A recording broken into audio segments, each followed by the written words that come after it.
C'è chi ti promette la luna, chi ti promette le stelle, chi farà un nuovo universo se sarà il caso. Noi non ti promettiamo, facciamo. Media Triveneto, il nuovo network del Nord-Est. Chiama senza impegno allo 0434 31 63 25, orario ufficio, da lunedì al venerdì. info@mediatriveneto.com.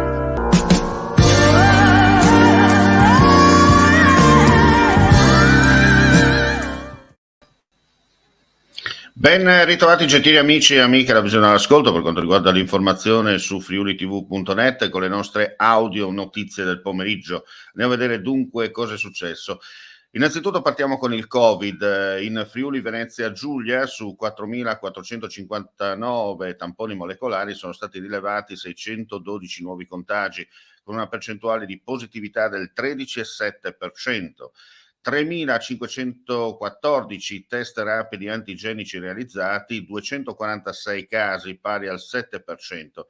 Le persone ricoverate in terapia intensiva sono 9, gli ospedalizzati in altri reparti 171, 4 i decessi registrati.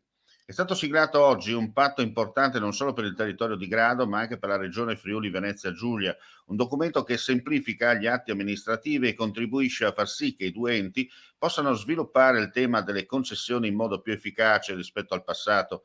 In questo modo è stato possibile offrire un servizio migliore ai cittadini e semplificare l'iter burocratico. È la sintesi del messaggio dell'assessore regionale al demanio, Callari, portato in occasione della firma dell'accordo tra la Regione e il Comune di Grado, presente il sindaco Kovac, per il rilascio e la successiva gestione di concessioni e di autorizzazioni demaniali. Sono 170 gli espositori attesi al Salone Olio Capitale, rassegna dedicata ai produttori e ai buyer in programma dal 13 al 15 maggio prossimi al Trieste Convention Center, è presentata oggi. Fiera che nel 2022 torna in presenza dopo 2 anni di stop a causa della pandemia.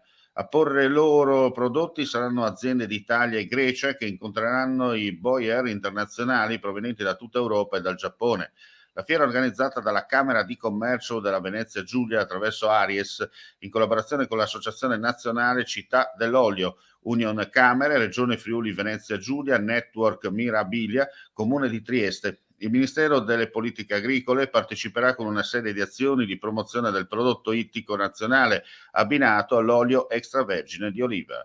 Far luce sui meccanismi della violenza verbale, una forma oppressiva spesso sottovalutata, ma anche una delle leve preferite dagli abusanti per tenere le proprie vittime in scacco, e quanto si pone il libro di Raffaella Scarpa, Lo stile dell'abuso, che sarà presentato all'Università di Udine venerdì alle 17 nell'aula Pasolini del Palazzo di Toppo Wasserman in via Gemona 92.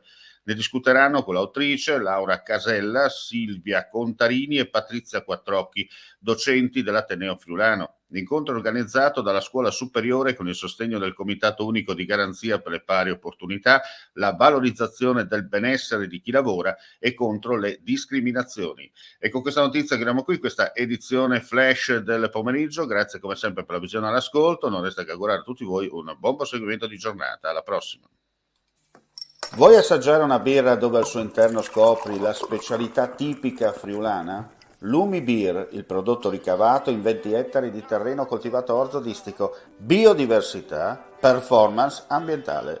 Lumi Beer nelle sue 5 versioni disponibili, 4 per consumo veloce e dissetante e la versione Magnum per intenditori. Lumi Beer si abbina a qualsiasi palato. Lumi Beer è un prodotto esclusivo Azienda Agricola Pancera, il buon seme, i buoni frutti.